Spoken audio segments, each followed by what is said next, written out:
It began, as such things often do, with arrogance wrapped in ceremony.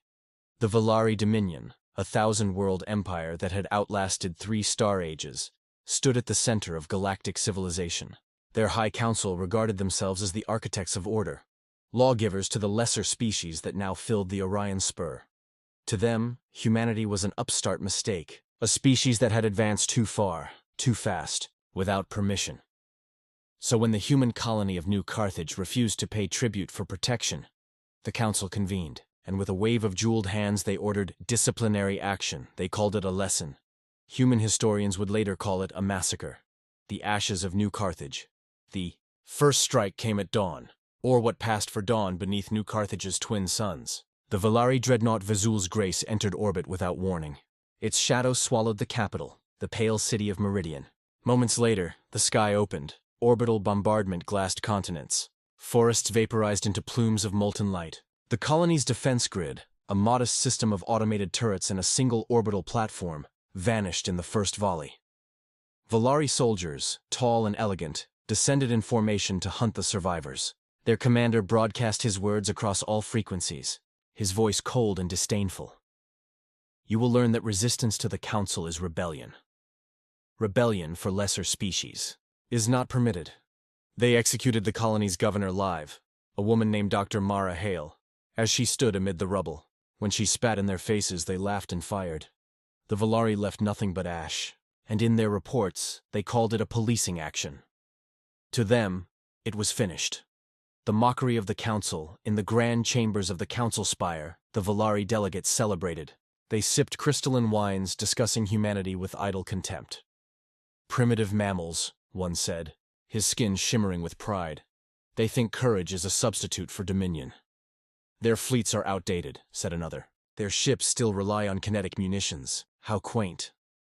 They spoke of Earth as if it were a forgotten rock. They laughed at the idea of reprisal.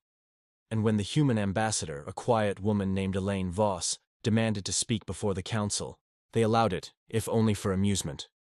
She walked into the chamber of 1,000 eyes and said only this: You have taught us how you define mercy. Now, we will teach you what we mean by justice. They dismissed her words with polite smiles. The session adjourned. The galaxy turned, unaware that history had just split in two. The calm before the storm. For 30 standard days, humanity was silent. The trade networks buzzed with speculation. The council assumed Earth was mourning. News feeds replayed the footage of New Carthage's destruction, narrated with detached commentary. An unfortunate but necessary correction, said one anchor. Even the human colonies seemed quiet, too quiet. The Valari mistook it for surrender. They did not notice that Terran civilian traffic had ceased. They did not notice that human embassies across the stars were shuttered.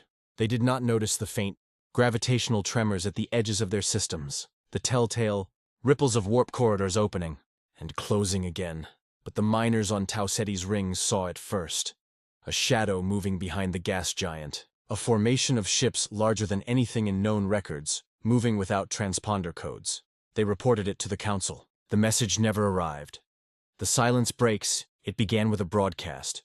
One transmission, unencrypted, on every channel across known space. A man's voice, deep and calm, speaking galactic standard. To the Valari Dominion, you ordered our chains. You will wear them instead. Then, the stars went dark. Every Valari relay station flickered offline within seconds. Communications collapsed. Navigation grids scrambled. Their fleets, once the envy of the galaxy, found themselves blind and deaf. And from the void, the Terran retaliatory fleet emerged. No warning shots. No declarations. Just presence. Massive, impossible, deliberate. Dreadnoughts the size of moons. Carriers whose hangars shimmered with atmospheric fire. Ships marked only by a single emblem. A shattered chain encircling a burning Earth. The Valari Grand Admiral, in orbit over their core world, ordered all vessels to battle stations. But by then, the Terrans had already fired. The answer from Earth. The first strike hit the Valari shipyards at Vash, the cradle of their naval power. A single Terran salvo, kinetic rounds traveling at near relativistic velocity, turned the station into incandescent dust. The explosion was visible from 2 systems away. Then came the Fleet of Silence, human stealth cruisers equipped with quantum cloaks. They infiltrated the Valari core worlds, bypassing defenses like ghosts in the dark, delivering payloads that split planets apart from within. Oceans boiled. Skies cracked. The Volari response was chaotic, uncoordinated. Their admirals issued contradictory orders. Their fleets, built for domination, not defense, scattered across the stars like frightened prey. And still, Earth did not speak again, only their weapons did. The shattering of empires. When the Volari tried to strike back, they discovered the true meaning of Terran warfare. Human fleets did not meet them in formation. They struck in silence from the dark between stars. The Volari's energy shields, once thought impenetrable, folded against mass driver slugs moving at 10% the speed of light. Their plasma cannons flared uselessly against adaptive Terran hulls that reconfigured at the molecular level. Entire fleets vanished without a trace, not destroyed, but disassembled. Their components later found drifting, arranged neatly in orbit around the wreckage of New Carthage, like offerings to the dead. The Volari High Command screamed for retreat, but there was nowhere left to run. The coming of the Iron March. Humans called them the Iron Marchers. Orbital drop regiments bred for total reclamation. Clad in reactive armor, they fell from orbit in burning trails, their impact quakes registering as seismic events. They landed on Valar Prime itself, the capital world, the seat of the Council. Billions watched in horror as the skies rained fire. The Iron Marchers walked through the palace walls as if through mist.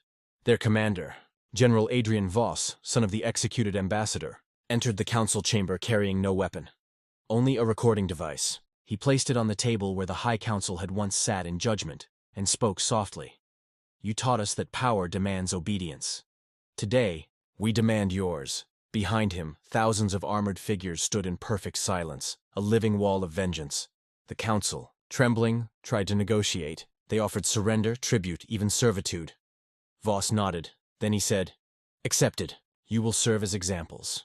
The binding, what happened next, would echo through galactic memory as the Night of Chains. Human engineers, using the Volari's own slave control technology, repurposed it, not for prisoners but for the ruling class. Neural tethers were woven through the Council's palace, binding each surviving Volari leader to the planetary network. Every thought, every command, every movement, monitored, controlled, contained.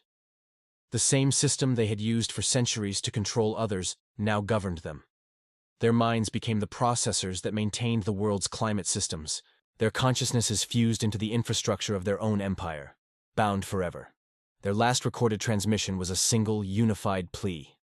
"Please, release us." Earth did not respond, the whispered lesson.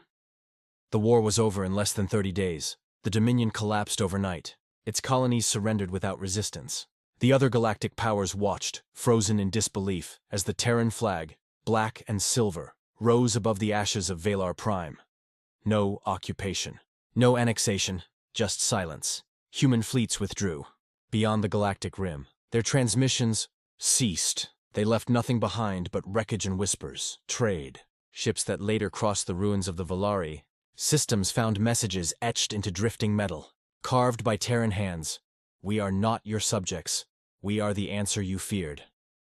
And on the surface of New Carthage, rebuilt stone by stone, stood a single monument.